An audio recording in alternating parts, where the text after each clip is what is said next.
Nous avons le plaisir d'accueillir le docteur Lassen Benbi, enseignant-chercheur en sciences économiques et de gestion à l'École supérieure de technologie d'Ibn Zor, titulaire d'un doctorat en sciences de gestion et de management au CNAM, membre associé du laboratoire de l'IRSA, du laboratoire de recherche en gestion des entreprises de l'ENCG, membre du réseau scientifique Fairness. Il est, à ses heures perdues, organisateur du colloque international de l'équitable et du développement durable qui se tient tous les ans à Agadir. Mais l'une de ses particularités en tant que chercheur, c'est qu'il nous invite à une perspective depuis l'autre rive de la Méditerranée. Par-delà les colonnes d'Héraclès et du mont Tariq, ou Jabal Tariq en langue arabe, latinisé plus tard en Gibraltar, cette délimitation maritime entre le Maroc et l'Espagne d'une dizaine de petits kilomètres. L'équivalent pour nous, Parisiens, de la distance séparant la porte Maillot et la porte d'Orléans, infime, mais suffisant à l'affubler de cette mention sud fortement connotée. Et c'est cette perspective qu'il nous présente, au travers du regard de femme, productrice d'argan, engageant par la même occasion une profonde réflexion sur la question de l'éthique et de l'innovation sociale.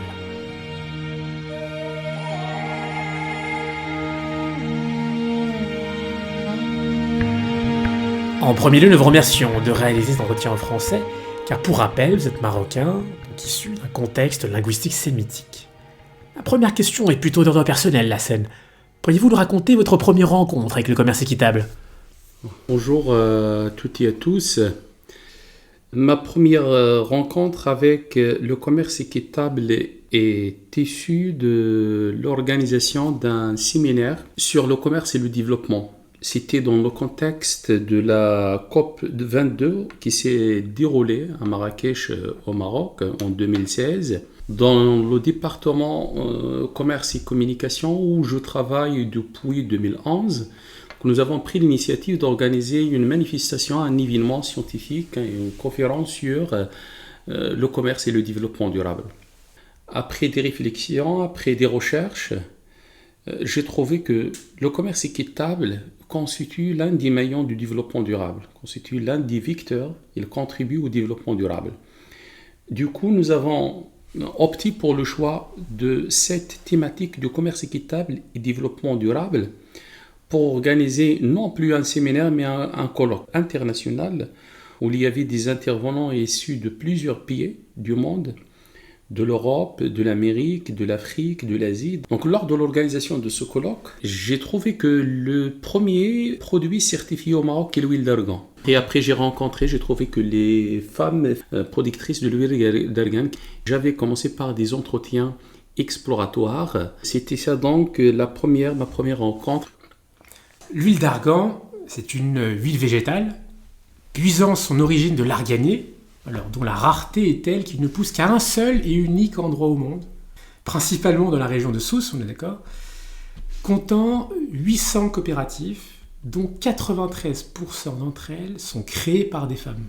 Ces jardinerais, classés patrimoine mondial de l'humanité en 1999 par l'UNESCO, produisent l'or blanc du Maroc, convoité pour ses vertus antioxydantes, cicatrisantes, hydratantes, d'où le fort plébiscite par le monde de la cosmétique et donc par les grands groupes du secteur.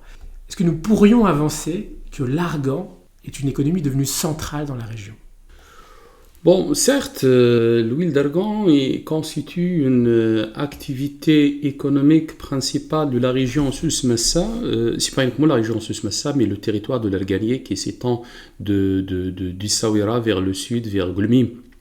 Donc il y a à peu près 8 ou 9 provinces qui composent ce territoire de l'Arganier. En fait, l'argan, c'est un produit endémique du Maroc. La particularité, c'est que c'est une production exclusivement féminine. C'est tout un processus de production qui commence par la collecte des fruits d'argan sous les arbres arganiers dans les montagnes, dans des zones qui sont plus ou moins enclavées. La contribution, l'économie de la région est très importante. Il y a une partie de ce produit qui est exporté, qui est demandé partout dans le monde, en Europe, dans d'autres pays du monde, en Amérique, dans les pays asiatiques. Du coup, il contribue au développement économique et social de la région. Pourquoi nous associons systématiquement l'équitable à l'argan au Maroc ? En fait, le commerce équitable a pour objectif de soutenir les petits producteurs marginalisés, tout particulièrement au sud de la planète. Donc la production de l'huile d'argan est assurée par des femmes qui constituent un groupe de femmes marginalisées. Les importateurs de l'huile d'argan en Europe sont conscients de la situation de marginalisation de ces femmes.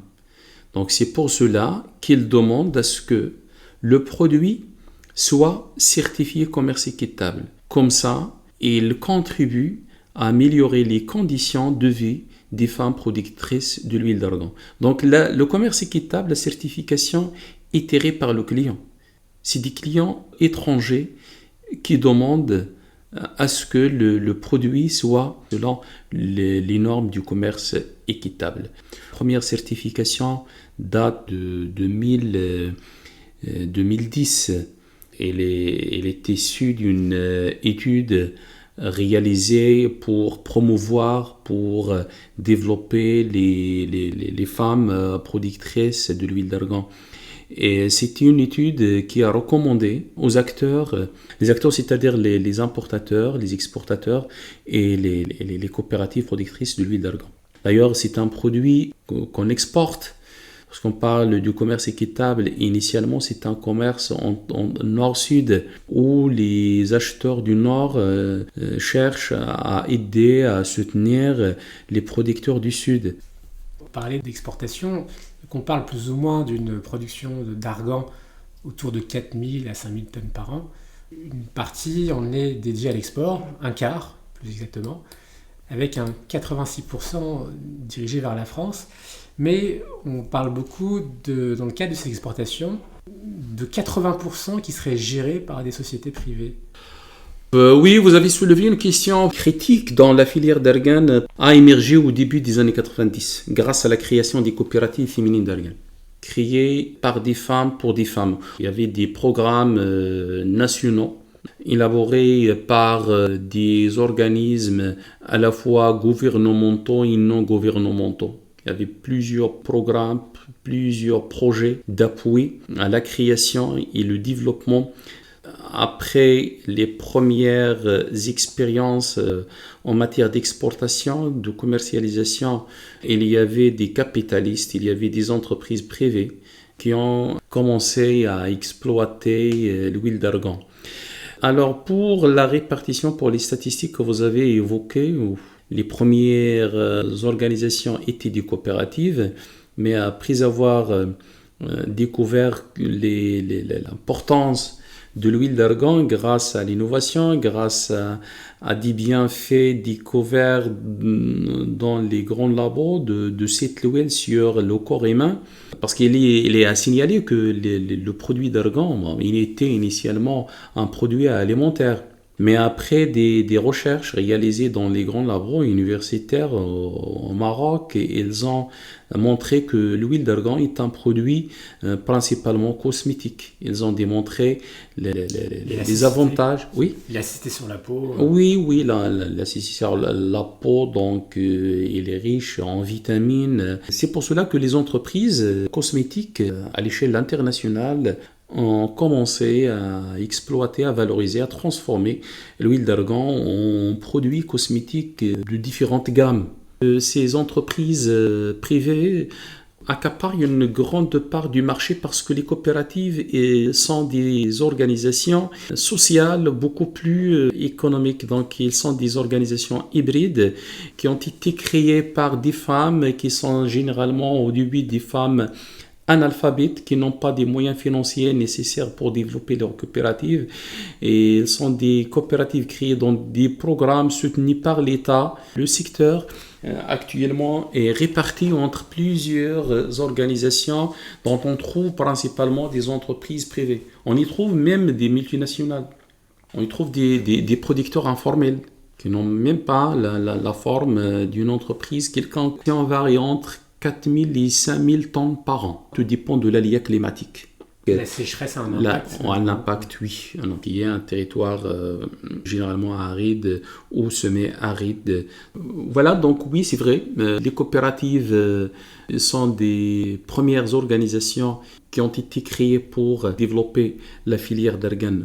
Mais actuellement, on y trouve des entreprises privées de différentes tailles, des petites et moyennes entreprises, des grandes entreprises qui instrumentalisent même, qui exploitent même les coopératives.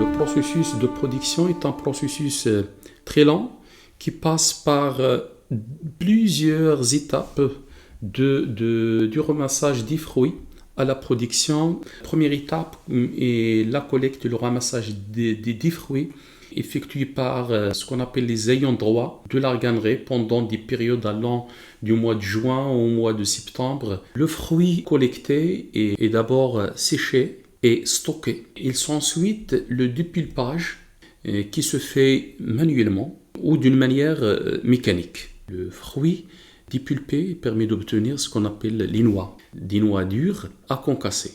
Cette étape, ce travail de concassage se fait manuellement par des femmes, en interne ou en externe des coopératives. Donc la main-d'œuvre féminine qui assure le concassage, utilisant deux pierres, une tâche très difficile.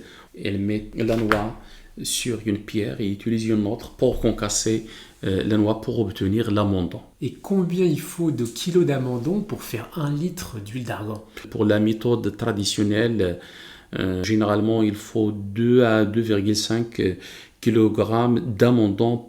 Et pour obtenir 1 kg d'amandon, il faut 30 à 35 kg de fruits, de fruits séchés.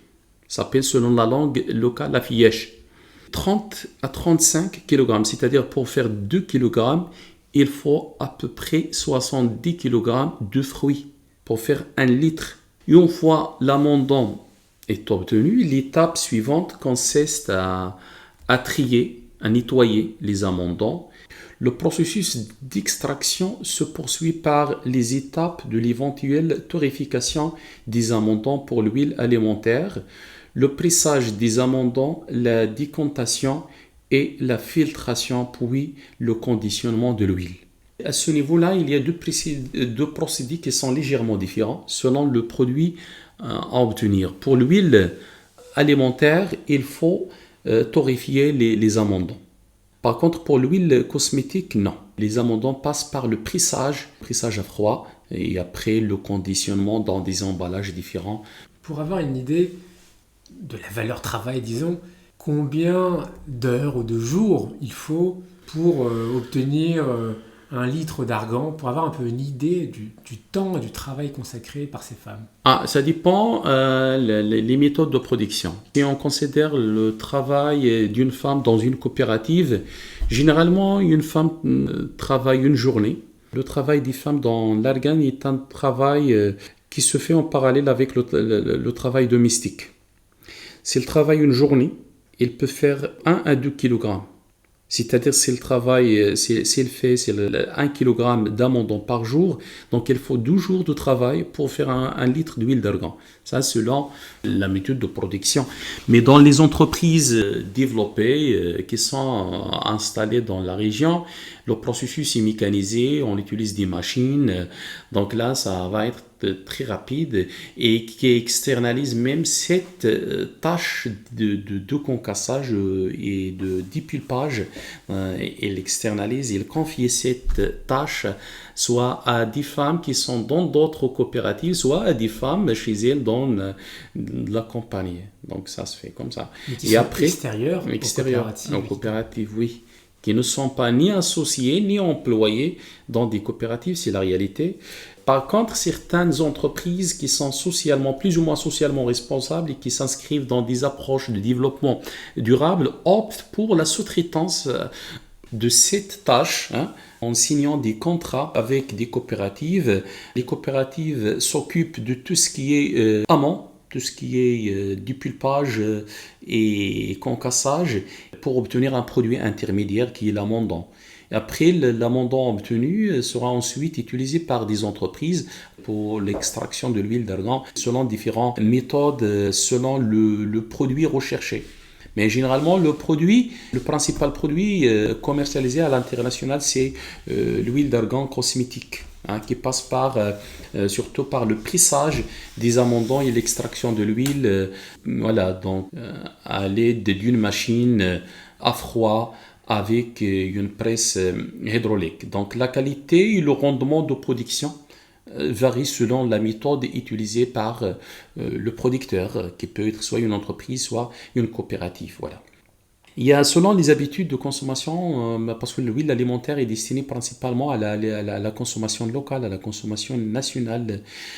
Certains consommateurs préfèrent surtout des méthodes de production traditionnelles par rapport à ces méthodes modernes. Les consommateurs marocains oui. donnent plus de valeur à la production artisanale dans le produit alimentaire. Alimentaire. Pour l'huile. Par contre, le produit cosmétique, oui, il est réalisé selon les différentes méthodes, en utilisant des machines. Voilà.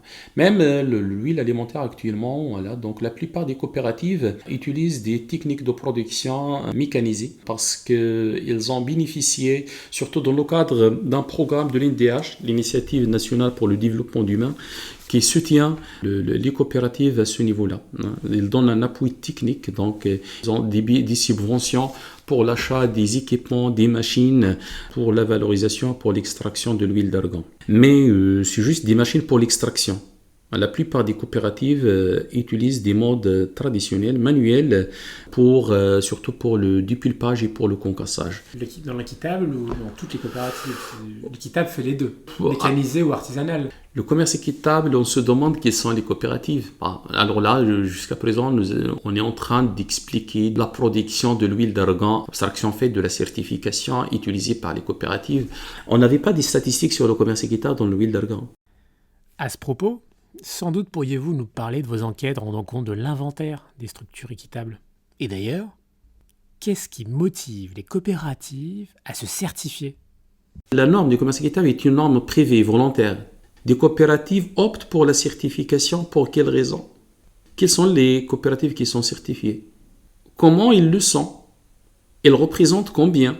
Quels sont les facteurs qui expliquent la certification, qui poussent les entreprises, qui motivent les coopératives plutôt à se certifier selon le commerce équitable ? Pour ce faire, j'ai réalisé une enquête sur toutes les coopératives, chose qui n'est pas possible.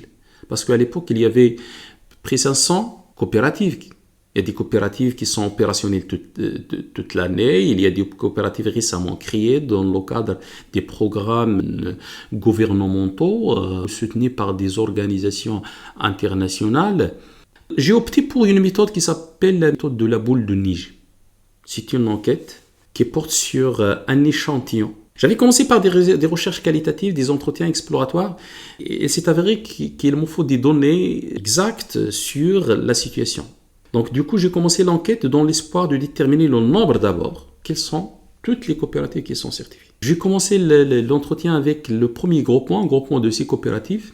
Et à chaque fois que je réalise une enquête avec une coopérative, on leur demande de nous communiquer d'autres coopératives qui sont certifiées. Chaque coopérative me renvoie à une autre coopérative. L'objectif étant de déterminer les coopératives qui sont certifiées, mais ce n'est pas le seul objectif, car on étudie la perception qu'ont ces coopératives par rapport au commerce équitable, quel est l'impact du commerce équitable sur ces coopératives, et est-ce qu'elles ont l'intention d'adopter une démarche du commerce équitable ou non. À l'époque, il y avait 500 coopératives féminines. Finalement, nous avons déterminé les coopératives qui sont certifiées commerce équitable. Je dirais à l'époque, il y avait 11 qui sont certifiées et une 12e qui est en cours de certification. soit le label Fire for Life d'Imo Suez, dont le contrôle est assuré par EcoCert, soit Fair Trade by Xavalar, le contrôle est assuré par EcoCert. Donc les deux labels qui sont présents. Mais le plus utilisé, c'est Fire for Life.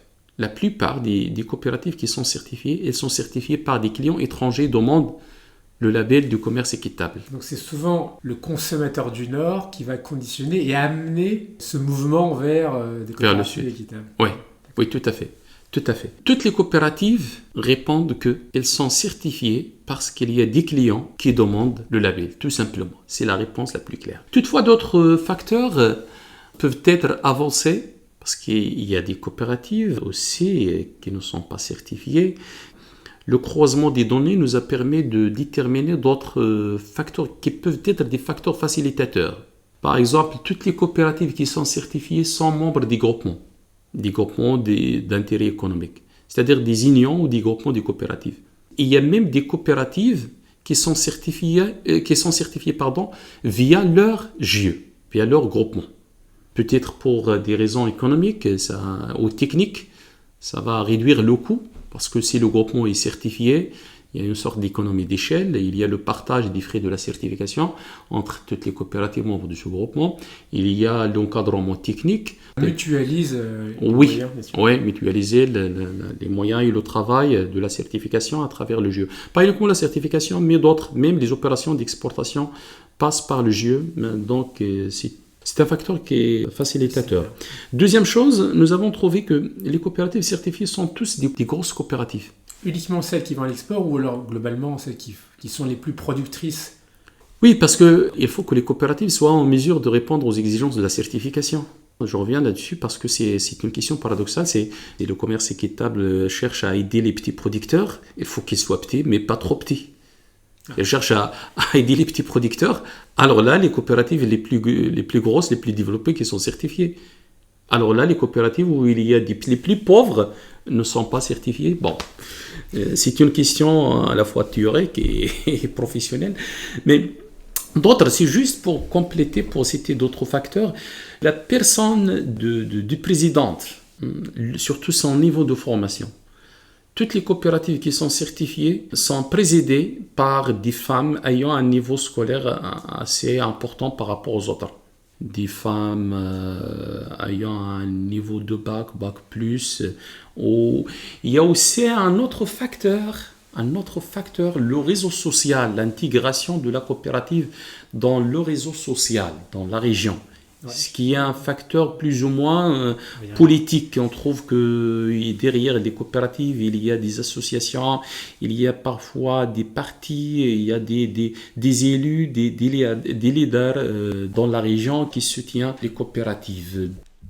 Habituellement, autour du commerce équitable, il existe pléthore d'études d'impact, mais qui ont quasiment toutes la même grille de lecture, à savoir celle de la performance économique, démontrant la nette amélioration des revenus, les conditions de vie des bénéficiaires, la santé, les besoins fondamentaux, la réduction de la linéarité, comme on le voit beaucoup dans les études de Christopher Bacon, ou l'accumulation d'actifs, d'ailleurs très bien recensée dans les travaux de Priyanka Parvati, de l'Université d'Hanovre. Mais dans votre article à vous, je le cite puisque je l'ai sous les yeux, évaluez les capacités transformationnelles du commerce équitable que vous publiez en 2020. Vous n'analysez pas seulement les effets directs, à savoir les plus facilement observables, mais vous choisissez de vous concentrer sur son impact plus réfléchi, puisque sur une temporalité longue. Pouvez-vous nous parler des effets positifs du commerce équitable à l'échelle du territoire et son impact dans le temps sur le développement local? Ouais. Oui, tout à fait. C'est une question très pertinente, surtout par rapport à la situation du commerce équitable dans le territoire de l'Arganie. Il y a deux niveaux d'impact. Le premier niveau, c'est-à-dire l'impact direct du commerce équitable sur les coopératives qui sont certifiées. L'impact aussi sur le territoire où se trouvent les coopératives certifiées. Et la capacité du commerce équitable à transformer les relations sociales et économiques, à transformer durablement. Donc la réponse ici doit être nuancée d'une manière à mettre en lumière cet impact. L'impact peut être évalué sur plusieurs niveaux. évaluer l'impact, c'est-à-dire la situation dans ces coopératives qui sont certifiées par rapport aux autres coopératives qui ne sont pas certifiées, pour vérifier les effets induits par cette certification, les changements induits. Alors, côté économique, c'est-à-dire le revenu. Les femmes dans les coopératives certifiées déclarent qu'elles sont bien rémunérées, surtout par rapport aux autres femmes qui ne sont pas certifiées.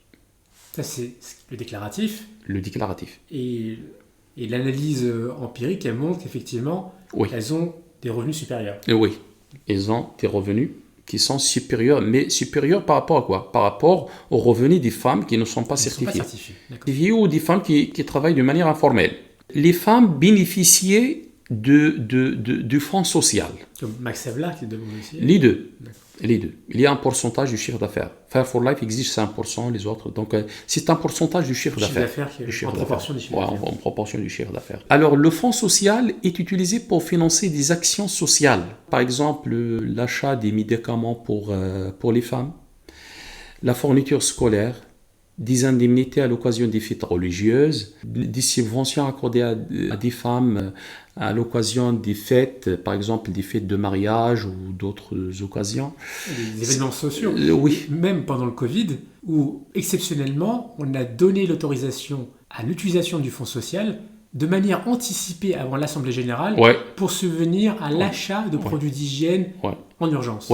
Le fonds social, c'est un fonds annuel. Donc, le fonds social, les coopératives ont le droit d'utiliser le fonds social après l'Assemblée Générale annuelle, qui est réparti de manière démocratique entre les actions proposées par les femmes.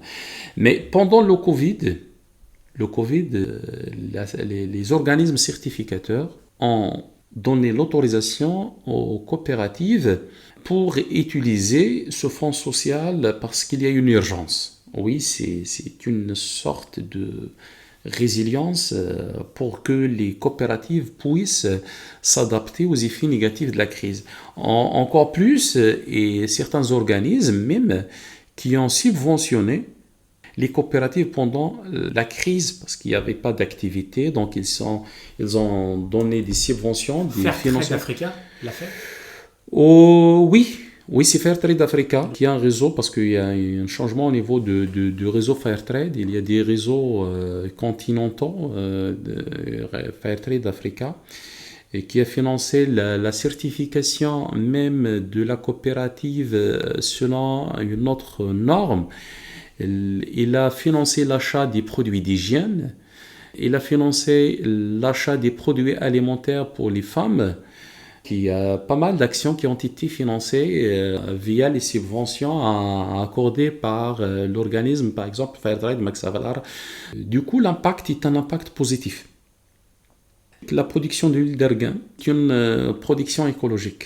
Parce que dans votre article, vous dites, alors je reprends un peu l'idée, qui est assez intéressante, c'est que vous dites que ces femmes, elles sont amenées à associer l'objectif évident des profits à court terme à une prise de conscience qu'elles sont elles-mêmes partie prenante de l'aménagement du territoire dans une logique de développement durable et de respect de l'environnement. Donc en gros, le commerce équitable ne fait pas seulement fixation sur les bénéfices ou les profits, ce qui est normal, parce qu'elles ont besoin de revenus. Mais en même temps, elles prennent conscience qu'elles sont actrices de l'environnement et de ce qu'elles font, avec un impact environnemental positif. Oui, tout à fait.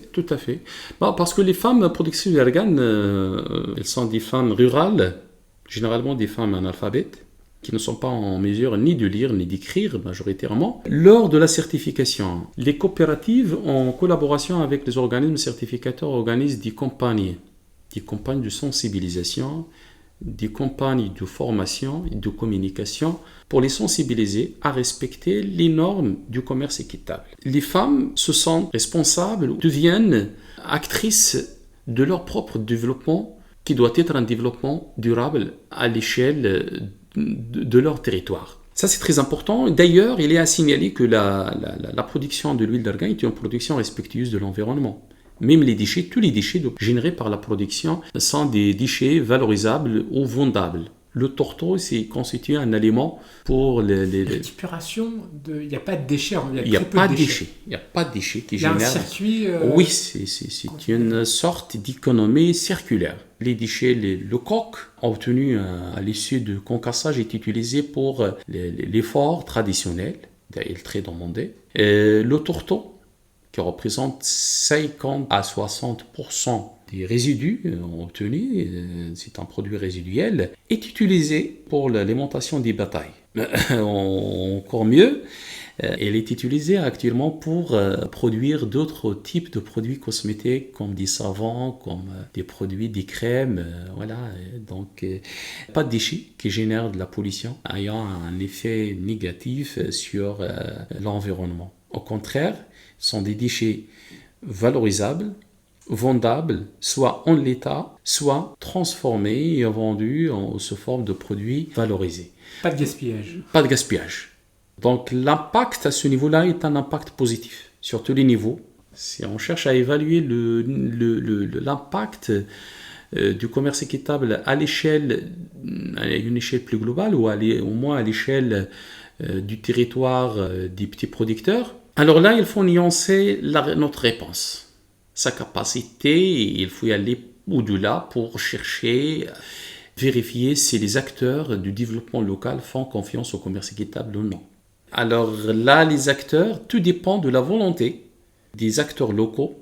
Et des pouvoirs publics. Les acteurs locaux, y compris le pouvoir public, y compris les organismes publics et les organismes non gouvernementaux qui sont concernés par le développement du territoire de l'Arganie. Les coopératives qui sont certifiées font confiance au commerce équitable, ça c'est sûr.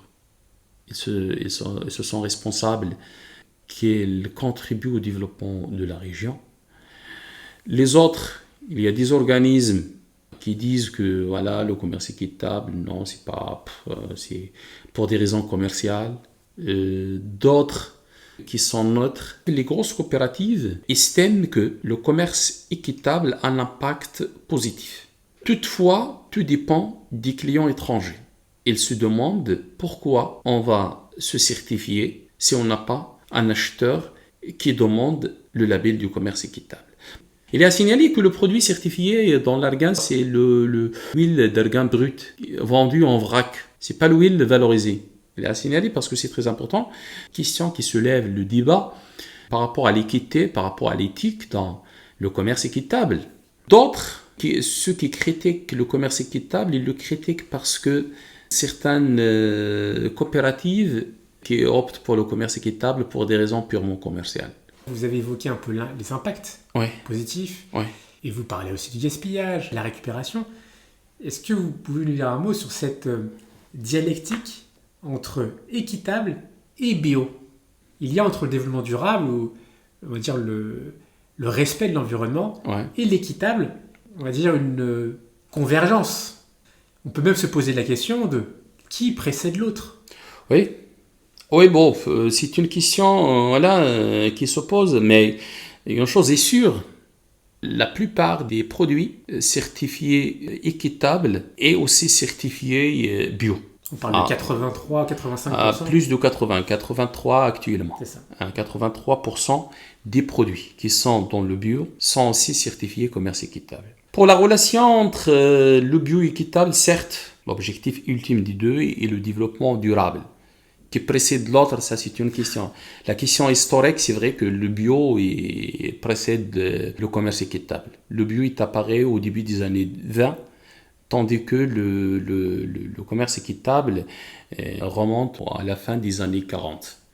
Du coup, le bio précède, mais les deux constituent deux alternatives à des modes de production traditionnels. C'est vrai que la raison d'être du bio est une raison beaucoup plus sanitaire pour le bien des consommateurs, mais aussi des producteurs. Mais la raison d'être du commerce équitable, c'était une raison beaucoup plus sociale. Et il y avait un problème éthique et d'équité entre les pays du Nord et les pays du Sud. Donc, alors là, j'évoque le slogan Trade Not Aid qui a été soulevé lors de la conférence des Nations Unies tenue en 1964. Pendant cette conférence, les représentants des producteurs du Sud ont soulevé la question de trade, du commerce, pas de charité. Pourquoi ? Parce que surtout les producteurs du café. Les producteurs du café qui ont contesté largement la situation des producteurs du café dans les pays d'Amérique du Sud. Parce que la valeur créée dans la filière du café est accaparée, détenue par les intervenants du Nord, par les intermédiaires, par les commerçants situés dans le pays du Nord. À travers une étude, plus de 80% de la valeur est détenue et retenue par les intervenants du Nord. Du coup, le reste de la valeur est retenu par les intervenants du pays du Sud, mais seulement 3 à 5% qui sert à rémunérer les petits producteurs qui sont en amont de la chaîne de valeur, qui ont fourni un effort très très important en matière de la production. Cette question entre le bio et équitable qui précède l'autre, mais la chose qui est sûre est qu'il existe des forts liens. Dans la filière d'Argan, et selon les réflexions et les résultats que j'avais obtenus, il s'est avéré que les coopératives sont certifiées bio avant de devenir équitables. Du coup, le bio précède toujours l'équitable, et on peut dire que le bio constitue un facteur qui encourage les entreprises ou les coopératives à adopter une démarche du commerce équitable. Parce que dans les cahiers de charges, il y a des critères qui sont presque les mêmes dans les référentiels bio et les référentiels commerce équitable. Et il y avait même avant le label de Fire for Life, c'est celui des COSER, il s'appelle bio équitable. Il certifiait les coopératives sur les deux, sur le bio et sur l'équitable. La forte relation existe. Mais généralement, il y a une coopérative qui est certifiée bio et lui est facile d'opter pour la deuxième certification équitable. L'inverse aussi est valable.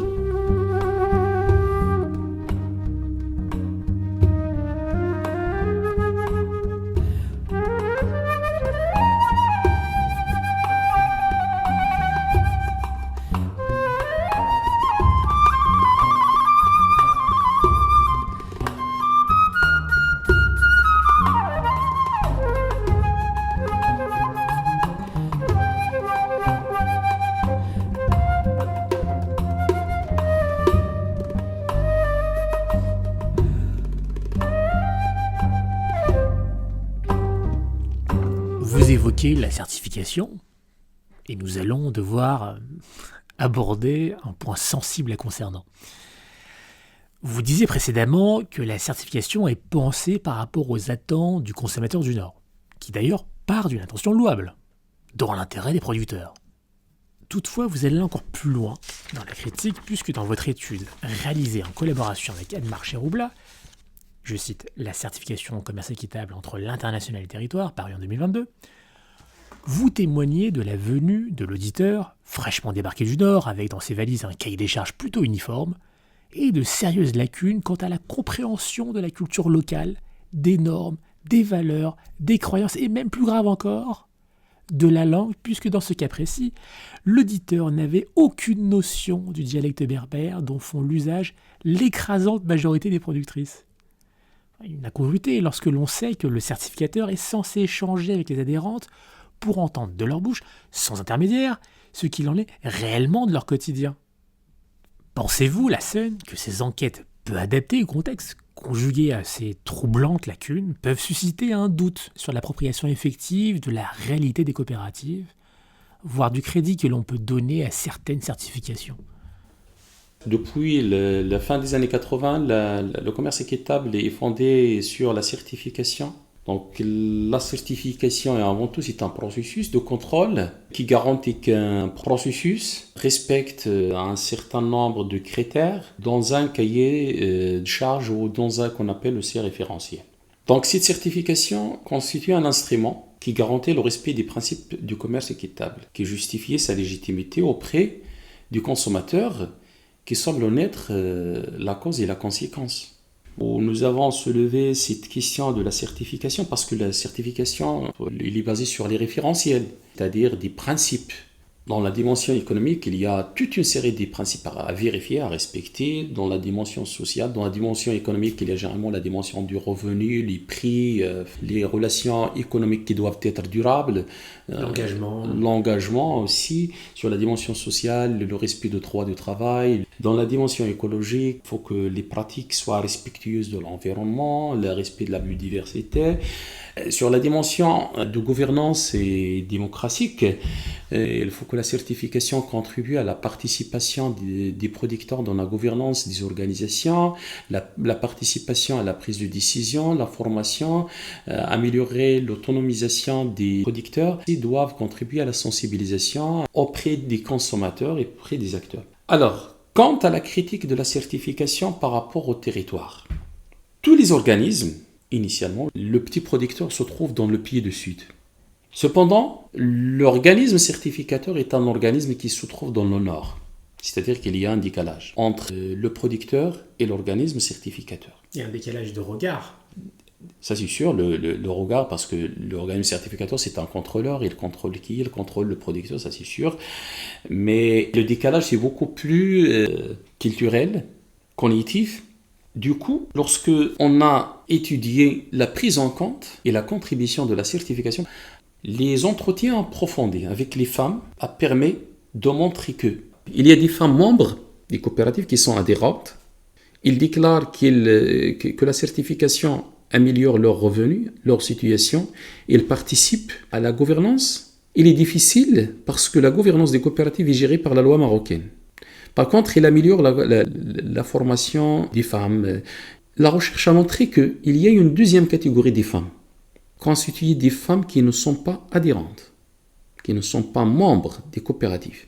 Dans le même territoire, ils ont les mêmes spécificités, ils sont issus parfois des mêmes familles, ils font le même travail, mais ils ne peuvent pas participer à la gouvernance des coopératives certifiées. Et ils ne bénéficient pas des avantages du commerce équitable. Ça induit une question de fond. Oui. Très important parce que je reprends Gordon Friedel, qui est un chercheur à Saint-Mary. Il critique le commerce équitable dans son action à limiter l'accès au marché mondial aux seuls producteurs, entre guillemets, privilégiés. Privilégiés, oui. Plusieurs catégories de producteurs. Ouais. Le terme est fort. Et vous montrez, dans votre article, la contribution de la certification, que les organismes ne prennent pas en compte les non-adhérentes, comme vous dites, parce qu'il y a aussi les frais d'adhésion, vous allez l'expliquer. Ouais. Bon, alors c'est un peu une question vocatrice. Est-ce que le commerce équitable peut-il aussi, dans certains cas, générer de l'exclusion? Et il y a dans une coopérative, dans quelle coopérative, quoi les femmes ne sont pas adhérentes? Ouais. Et c'est la question qui s'oppose. Et pourquoi les autres femmes, normalement, doivent être adhérentes à la coopérative qui est certifiée, comme ça, ils peuvent bénéficier des avantages du commerce équitable. Alors, en répondant à cette question, lors de la recherche, 2 ou 3 réponses. La première réponse est la capacité limitée des coopératives. Parce que les coopératives certifiées sont des grosses coopératives. En termes de capacité des locaux. Des locaux. Ah, des locaux. Des locaux. Pas de place. Les infrastructures qui ne sont pas assez... Oui, des places. Il y a des ateliers de concassage, il n'y a pas de place pour d'autres femmes. La deuxième, certaines femmes non adhérentes déclarent que l'adhésion à la coopérative devient difficile parce qu'il y a une cotisation qui est devenue très chère. C'est la raison économique. Parce qu'elle est indexée sur la valeur. Oui. Parce qu'il y a des coopératives, il y a des actifs, il y a du patrimoine. Il y a la valeur de la part qui augmente avec le succès. Le succès, oui. D'autres coopératives sélectionnent les femmes qui sont candidates à l'adhésion dans une coopérative. Ils étudient, ils exigent quelques critères, principalement le niveau de formation. Alors, si les coopératives ne peuvent pas recruter de nouvelles femmes, quelle est la solution? C'est une question de moyens, en fait. C'est une question de moyens. Mais une autre question est que les coopératives ont commencé la démarche du commerce équitable depuis 2007. C'est récent, finalement. 2007, oui, c'est récent. Mais ils sont dans le commerce équitable. Ce problème a été soulevé en 2017, c'est pas 2017. Ça veut dire après 10 ans d'expérience. Pourquoi attendre jusqu'à 2017 pour soulever cette question? La solution, c'est quoi? C'est de recruter de nouvelles femmes. Puisque les coopératives ne sont pas en mesure de recruter de nouvelles femmes, surtout pour la capacité limitée, quelle est la solution? Parce que moi, j'ai commencé la recherche en 2016. J'ai commencé des entretiens avec les coopératives, des recherches, des relations qui se sont développées en recherche-action. Un groupement de coopératives qui m'a contacté pour donner notre proposition de solution par rapport à ce problème. La coopérative externalise ou bien elle fait travailler ses femmes pour le concassage, pour le dépulpage. Du coup, le problème doit être corrigé. Donc, après réflexion, la certification a proposé une solution corrective à court terme. C'est quoi? C'est de calculer un prix juste, parce que les femmes, comment elles participent, ces femmes, à la production? Soit qu'ils vendent des fruits d'argan, soit qu'ils vendent le produit intermédiaire, l'amendant, soit qu'ils fassent juste le concassage. Donc c'est un travail, mais quand même, elles participent à l'activité de production. Cette distinction se fait sur les étapes de production? Oui, les étapes. Il y a des femmes qui apportent les fruits. Il y a d'autres femmes qui font le concassage chez elles à la maison. Elles apportent l'amendant, qui est un produit intermédiaire. Il y a des femmes qui fournissent juste leur travail. Qui font le concassage de quoi? De la matière première de la coopérative. Tu vois? Pourquoi ce retard de 10 ans pour pouvoir révéler le problème de l'exclusion de cette catégorie? Donc revenons au début de notre réponse. On avait dit que l'organisme certificateur est situé dans le Nord. Donc il est issu d'une culture européenne ou américaine. Donc ils viennent pour définir les parties prenantes. Après réflexion, l'approche territoriale nous a permis d'expliquer ce problème d'exclusion d'une catégorie des femmes, normalement qui doit être prise en compte, parce qu'il a des intérêts qui sont légitimes, parce qu'ils participent à la production, elles ont des demandes plus ou moins urgentes, mais elles n'ont pas de pouvoir. Donc comment s'explique cette exclusion? Le territoire dont il s'agit ici, c'est un territoire clairement délimité, c'est celui de l'Arganie au Maroc. C'est un territoire d'incarnation de la femme rurale, marqué par des valeurs, des normes, des croyances, des principes qui régissent les relations entre tous les acteurs à l'échelle de ce territoire. Nous avons trouvé que l'identification des parties prenantes, c'est-à-dire des petits producteurs, se fait à travers des perceptions managériales, c'est-à-dire les dirigeants des coopératives qui sont certifiés en concertation avec l'organisme certificateur. Donc cette approche... Un intermédiaire entre... Oui, c'est le dirigeant parce que généralement, lors de la mission de la certification, il y a un représentant, un interlocuteur entre l'organisme certificateur et les sites audités. Et dont ils ont besoin pour combler ce décalage que vous citiez, culturel et linguistique. Ça se passe comme ça. Donc, il y a un auditeur qui vient d'une autre culture, d'un autre territoire, pour vérifier le respect des principes du commerce équitable pendant une mission dont la durée est très courte. Et c'est une critique que j'ai lue dans votre article, où vous dites on est sur de la conformité de simples critères, alors qu'on laisse au hasard d'un futur incertain le soin de concrétiser le long terme. Ouais.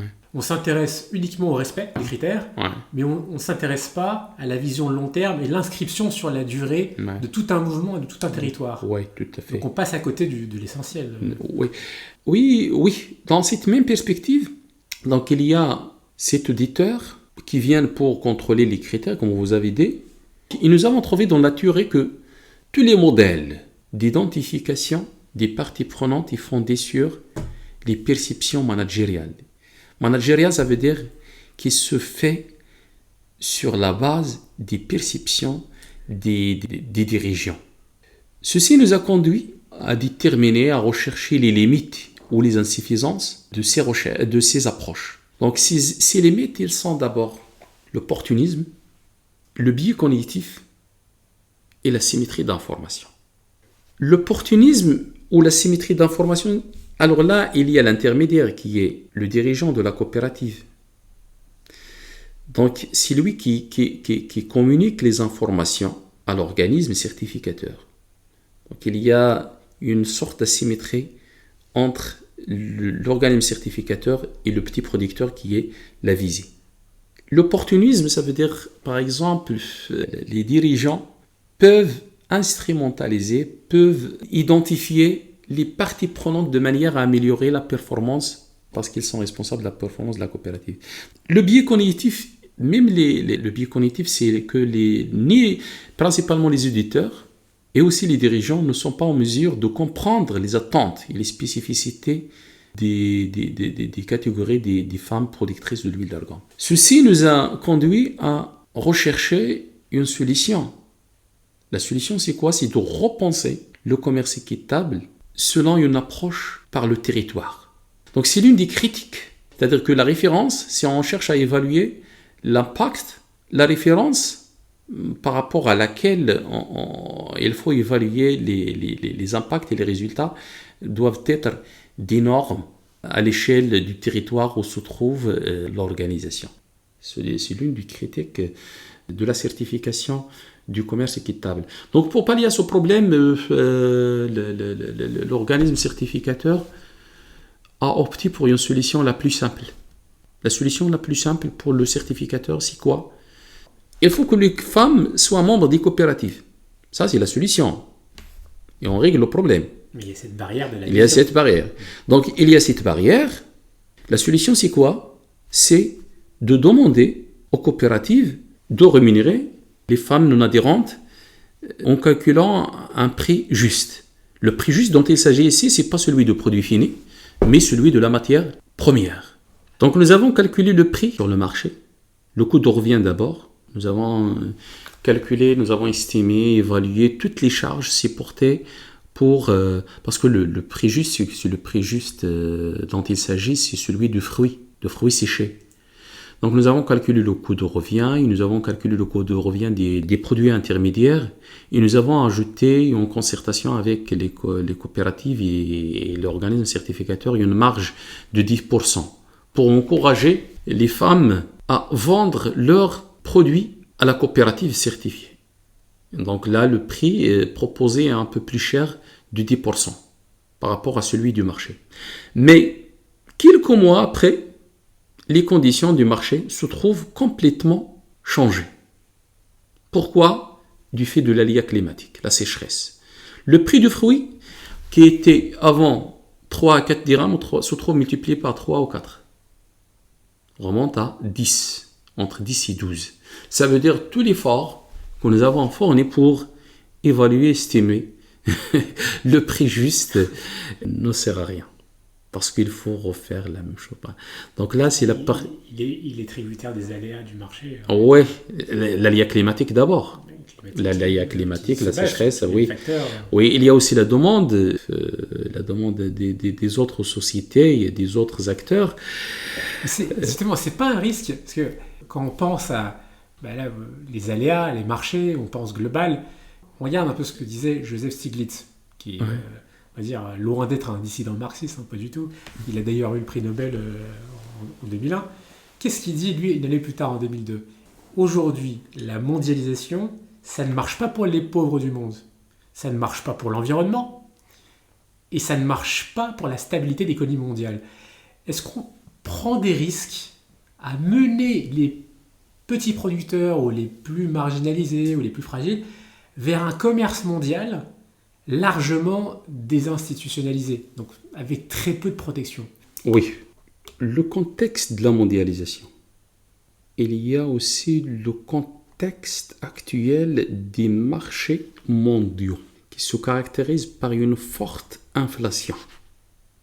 L'équité, c'est pour permettre à une catégorie défavorisée un accès au marché et d'assurer leur propre développement. Lorsqu'on parle d'équité, l'un des principes ou l'un des solutions proposées est le prix juste. C'est juste par rapport à ce contexte que vous avez évoqué. Donc il y a cette inflation qui touche à la fois le consommateur et le producteur, les deux. Parce que c'est la visite du commerce équitable et le petit producteur, c'est que il y a un consommateur qui a un pouvoir d'achat, qui est prêt à payer un prix juste, qui est un peu plus cher que le prix normal sur le marché. Parce qu'il y a une prime sociale et environnementale. Dans ce contexte, pour pallier à ces difficultés, à ces critiques que vous avez citées, la solution doit être recherchée en matière de la répartition de la valeur créée dans les chaînes de valeur globales. Donc là, nous avons évoqué le prix juste que nous avons estimé et évalué à travers des recherches, des entretiens et des études pendant 2 mois, voire plus. La solution durable doit porter sur la répartition de la valeur. La valeur créée dans la chaîne. Parce que dans le commerce équitable, tous les acteurs doivent être certifiés. Il y a le producteur et son organisation, l'éventuel exportateur, importateur, transformateur, détenteur de licence, et après le produit peut être distribué par plusieurs catégories de distributeurs. Pour pallier à ces problèmes d'équité, il faut que la certification contrôle la répartition de la valeur entre tous les acteurs intervenant dans la chaîne. C'est ça. C'est une question de fond, ça. Oui, c'est une question de fond. Par exemple, à l'époque, lorsqu'on travaillait sur l'huile d'argan, dans le commerce équitable, il se vend à peu près 20 et 23 euros. Le litre. Le litre? Oui, je parle de 2018, 2000, voilà, des années 2000. Actuellement, c'est plus. Actuellement. Ça, c'est le prix auquel il l'achète, les sociétés oui. privées, ou alors à quel... Non, on l'achète au prix des coopératives. Ouais. Les coopératives vendent l'huile parce que c'est un produit vrac. Il est valorisé dans les grands labos en Europe et souvent dans des produits cosmétiques à des prix qui se trouvent multipliés par 10 ou plus. Alors là, la répartition de la valeur qui doit être juste. C'est là que ça joue. Ça, c'est une réflexion. On croit plus. Pourquoi calculer le prix juste d'ajouter un surplus pour le consommateur? Il faut vendre le produit au prix du marché. Parce que le consommateur aussi, c'est pas tous les consommateurs sont prêts à payer plus cher.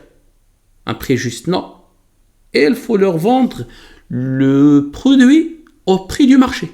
Parce que sinon, c'est lui qui supporte aussi. Oui, qui supporte aussi, qui paye les marges de la récupération de la valeur. Ouais, par les autres. Il ne faudrait pas ajouter une charge supplémentaire au consommateur d'une partie où la totalité sera détenue par d'autres acteurs.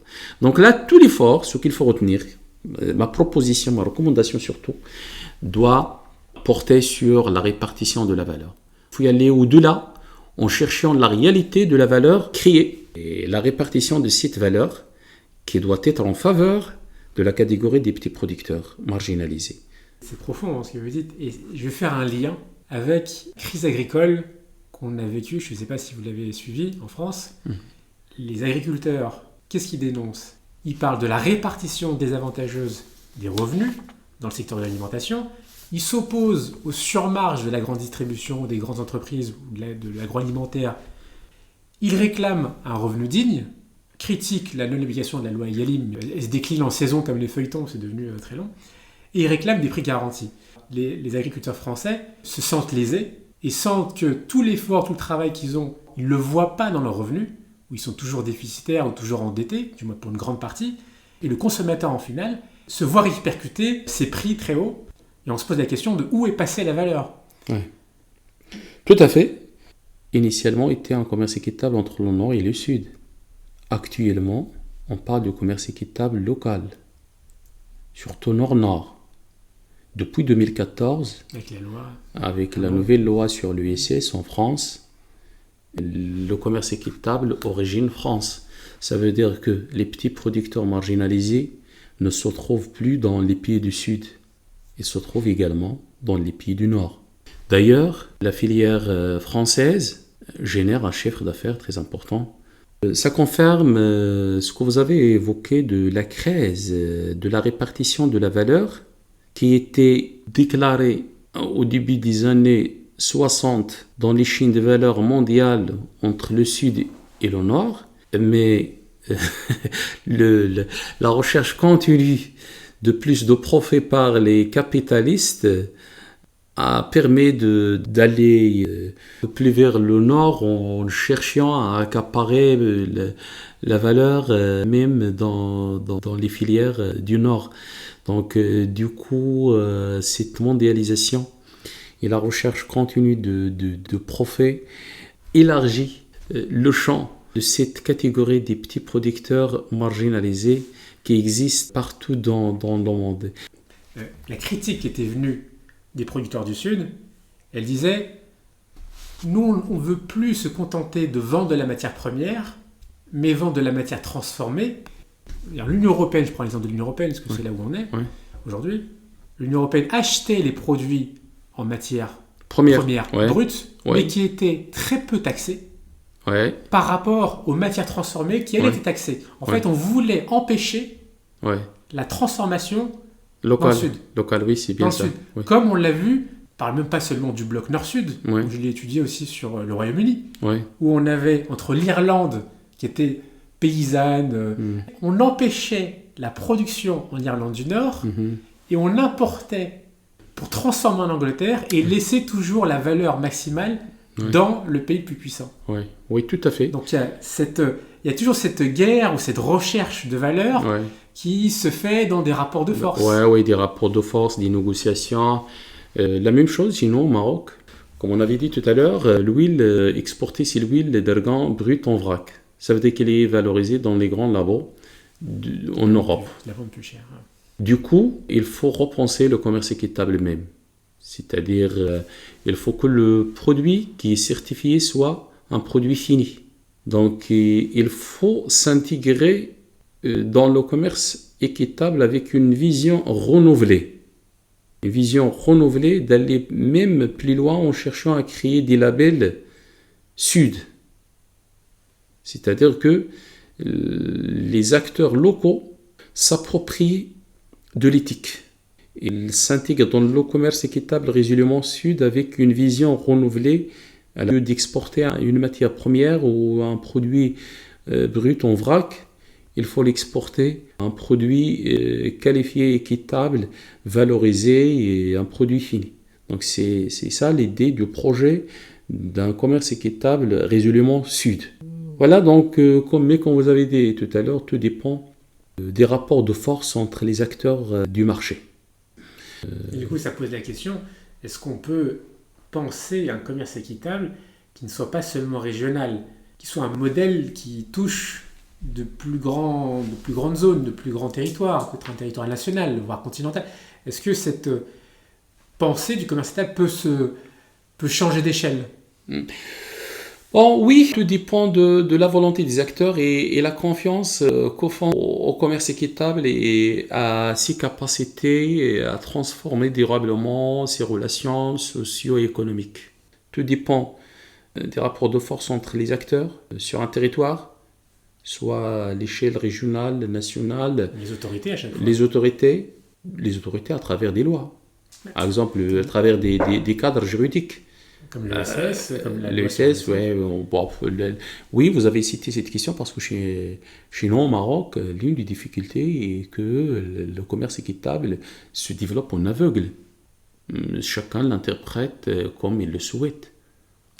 C'est pas encore n'est pas encore institutionnalisé par en Europe. Oui, chez vous en France, vous avez une loi sur le commerce équitable. La France l'a fait, la Belgique l'a fait, la majorité d'Européens n'ont pas encore fait. Nous, au Maroc, nous avons un projet de loi. Projet de loi qui date de 2011, qui a été même proposé, je pense, au Parlement. Qu'est-ce qu'il doit faire pour Alors là, il faut y aller au-delà, creuser davantage. Les juristes, surtout les juristes. Parce que j'ai lu la proposition de loi. Un projet qui a été proposé par, je pense, le ministre de l'Artisanat, mais qui n'a pas été adopté. On l'ignore pour l'instant, malheureusement. Donc, tant qu'on n'a pas un cadre juridique qui réglemente l'activité du commerce équitable, chacun peut l'interpréter comme il veut. On est bientôt à la fin. Vous parliez précédemment aussi de la gouvernance.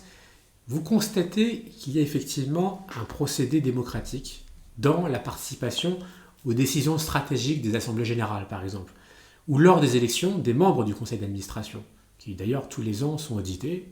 Ces femmes sont intégrées aux discussions autour de la répartition des bénéfices, de la gestion des subventions, de la politique d'adhésion, en gros de la stratégie d'ordre général, ce qui entre dans les critères de certification. Okay. Or, dans une des études que j'ai pu lire dans vos travaux, dans l'une des coopératives, il y avait un directeur général, qui en droit se traduirait par le pouvoir exécutif, qui reçoit une somme de pouvoir du conseil d'administration qui se concrétise par toute la gestion soustraite des opérations financières.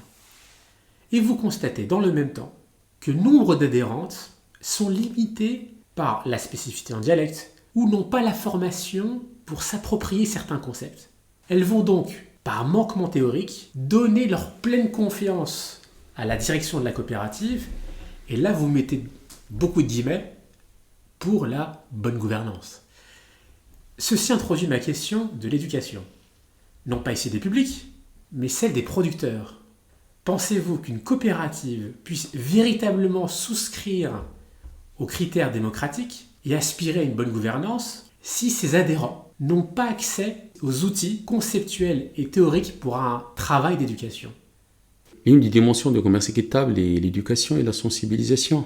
Mais l'éducation dont il s'agit dans les cahiers de charges, dans les référentiels du commerce équitable, sont l'éducation des consommateurs, c'est-à-dire les sensibiliser à acheter, à consommer des produits du commerce équitable.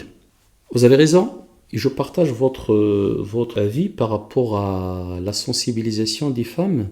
Certes, comme nous avons évoqué tout à l'heure, les femmes productrices de l'huile d'argan sont généralement des femmes rurales. Elles ont suivi quelques cours d'alphabétisation, mais ce n'est pas un niveau de formation suffisant pour comprendre les concepts de gouvernance, les concepts de la démocratie. C'est pour cela qu'on trouve la majorité des coopératives présidées par une femme pendant une durée très longue. Derrière les femmes aussi, il y a des personnes qui peuvent être des associatifs, des élus, des députés parfois, des chefs des tribus. Mais ma réponse doit être à une échelle plus globale du commerce équitable. Si la dimension d'éducation et de sensibilisation porte sur le consommateur du Nord, les référentiels et les cahiers de charges doivent ajouter des critères à vérifier auprès des organisations certifiées, à les motiver, à les conduire à mener des actions de sensibilisation à l'échelle du territoire où ils s'inscrivent. Parce que l'éducation, à travers les recherches que nous avons réalisées, il y a des femmes qui sont certifiées, qui sont des coopératives qui sont certifiées et qui ne sont pas en mesure même de comprendre. Elles ne savent même pas si elles sont des bénéficiaires du commerce équitable. Donc là, l'éducation dont il s'agit est l'éducation des producteurs du Sud. Alors la plupart, ou plutôt si tout, même dans la charte du commerce équitable, c'est clairement cité, c'est la sensibilisation du consommateur. Alors là, dans les critères des ODD, des objectifs du développement durable, l'objectif numéro 4, je pense, parle de l'éducation. Oui, l'éducation. Ouais. Des producteurs. Tout à fait. Pour conclure de manière un peu plus internationale, parce qu'on a parlé beaucoup de local, la relation avec la France, qu'il y avait des liens très forts avec le Maroc, historiquement, mais aussi par ses relations avec la filière cosmétique aussi, et qui a contribué en un sens aussi à développer ces structures équitables par un désir que vous expliquiez de départ, consommateur du Nord. Donc il y a ce lien indicible. Le Maroc a été historiquement basé sur la Méditerranée et n'avait pas forcément de liaison continentale, si ce n'est avec le Sénégal, qui a un lien plutôt d'ordre spirituel. Mais on voit depuis une bonne décennie une volonté du Maroc de voir aussi sur l'Afrique subsaharienne, s'intéresser à ces relations-là. Est-ce qu'on peut avoir à l'avenir une perspective avec du développement de relations humaines déjà, parce qu'on voit de plus en plus d'étudiants d'Afrique subsaharienne. Est-ce qu'on peut aussi penser à l'avenir de plus grands partenariats ou de plus grands échanges avec une partie de l'Afrique, peut-être même par le biais du commerce équitable, par exemple? Oui, c'est dans cette perspective que nous avons créé un réseau, Africa Fairness. Fairness Africa, c'est qu'il y a un réseau associatif, une association scientifique, purement scientifique. L'objectif étant de mettre en relation, de réunir d'abord les chercheurs qui travaillent sur les questions du commerce équitable, du développement durable, et d'assurer ce lien d'intermédiation entre le Nord et le Sud africain. Donc la position géographique du Maroc permet d'assurer ce rôle et de créer des liens entre des acteurs du Nord et ceux du Sud. C'est un pont entre le Nord et le Sud. Oui, le Nord et le Sud. Donc à travers ces projets de commerce équitable, donc nous avons commencé à tisser des relations avec des chercheurs d'abord africains et des chercheurs européens. Comme un colloque international. Oui, c'est ça. C'est l'idée. Donc le réseau, l'association devient l'un des acteurs organisateurs du colloque international commerce équitable et développement durable. Donc la troisième... Un très grand succès. Un très grand succès, oui. Donc on vient d'organiser sa troisième édition en octobre dernier à Agadir. C'est une occasion scientifique qui réunit des Maliens, des Sénégalais, on avait des Ivoiriens qui viennent pour présenter leur expérience en matière de commerce équitable, des produits, des cacao, des bananes, des cotons, donc des recherches subsahariennes. Il y avait des Européens aussi, il y avait des anglo-saxons, des francophones. Au Canada, j'ai vu. Oui, il y avait des gens qui viennent du Canada, du Brésil. C'est l'occasion pour croiser les regards. C'est une opportunité scientifique pour assurer ce rôle, donc, et de mettre en contact le Sud et le Nord, à mener des recherches, des réflexions sur ces questions de développement durable, du commerce équitable et d'innovation sociale afin de rechercher des solutions à des problèmes sociaux rencontrés par des petits producteurs, par ces groupes marginalisés, des petits producteurs, principalement dans le sud, mais je sais dans le nord. Aujourd'hui dans le nord. Les voisins espagnols, français ou italiens, ils le vivent. Et il y a de plus en plus de ponts qui sont dressés. Donc c'est ça l'objectif. De mener des réflexions donc, et surtout de proposer des recommandations, des recherches, des solutions trouvées à partir des recherches menées dans différents contextes. Voilà. On touche quasiment à la fin. Je vais vous demander de partager une œuvre d'art ou un objet. Qu'est-ce qui suscite en vous une émotion Un objet, c'est-à-dire un produit ou... Ce que vous voulez, ça peut être un produit d'artisanat, ça peut être un objet d'art ou... Alors, pour vous proposer un projet ou un produit, je ne trouve... Sinon, si vous voulez un produit, je vous propose un produit d'huile d'argan. Comme ça. Mais justement, en produit d'art, d'artisanat marocain, qu'est-ce que vous trouvez le plus beau? Il y en a plein au Maroc. Le plus rare. Il y en a plein.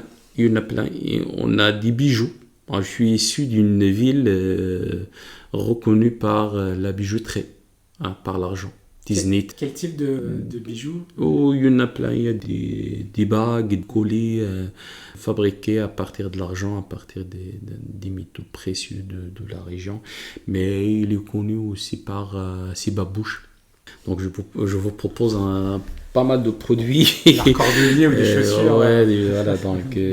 Voilà. Mais je vous propose surtout le produit qui marque le Maroc, c'est l'huile d'argan. Alors, en conclusion, est-ce que vous auriez une pensée sage pour les plus jeunes? Pour les plus jeunes, je leur présente ma devise. C'est qui cherche trouve et qui travaille arrive. Tu cherches, tu vas finir par trouver. Et celui qui travaille, un jour il va y arriver à ses objectifs. Une pensée à méditer, pleine de bon sens. En tout cas, je vous remercie. Ça fait plaisir aussi, c'est partagé. Donc je vous remercie. Merci à vous.